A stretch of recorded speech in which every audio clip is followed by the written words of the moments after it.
Asosiasi Pengusaha Indonesia atau APindo menyampaikan adanya tren kenaikan angka pemutusan hubungan kerja atau PHK. Berdasarkan data BPJS Ketenagakerjaan, ada sebanyak lebih dari 2.500 orang yang terpaksa berhenti kepesertaannya akibat terkena PHK. Sedangkan sejak awal tahun hingga Maret 2025, sudah ada sebanyak 73.992 peserta yang terkena PHK. Dalam konversi pers yang digelar Asosiasi Pengusaha Indonesia atau APindo pada Selasa malam, Ketua APindo Sinta Wijaya Kamdani turut merespon banyaknya gelombang PHK yang saat ini kerap kali terjadi di segala sektor. Menurutnya hal ini yang harus menjadi perhatian yang sangat serius terutama oleh pemerintah. Menurutnya serapan barang membuat banyak perusahaan melakukan efisiensi. Sinta menambahkan, Indonesia harus menyiapkan 3 hingga 4 juta pekerjaan baru setiap tahunnya karena Sinta khawatir gelombang PHK ini tidak akan berhenti. Nanti teman-teman bisa confirm, but yes, that's what's happening.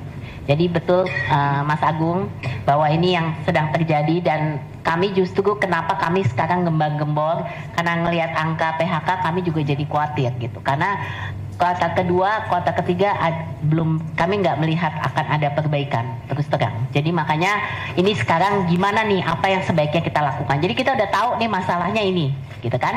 Sekarang apa yang mesti dilakukan? Makanya kami mendorong memang task force dari Satgas dari regulasi itu penting gitu untuk melihat perbaikannya seperti apa perbaikan iklim itu saja. Ini kan kebanyakan balik lagi kepada policy ya kebijakan.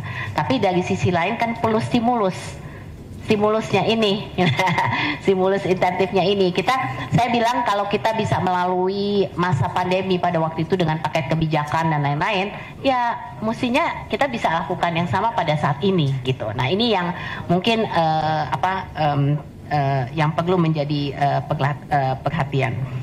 Banyaknya gelombang PHK saat ini, APindo menilai perlunya Indonesia untuk melakukan revitalisasi industri padat karya.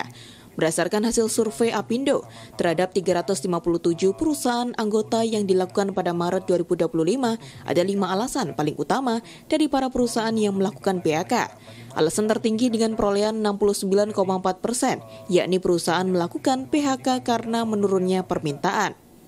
Selanjutnya 43,4% karena naiknya biaya produksi, 33,2% perusahaan melakukan PHK karena perubahan regulasi ketenagakerjaan berupa upah minimum, 21,4% karena tekanan produk impor, dan 20,9% perusahaan melakukan PHK karena alasan teknologi dan otomasi.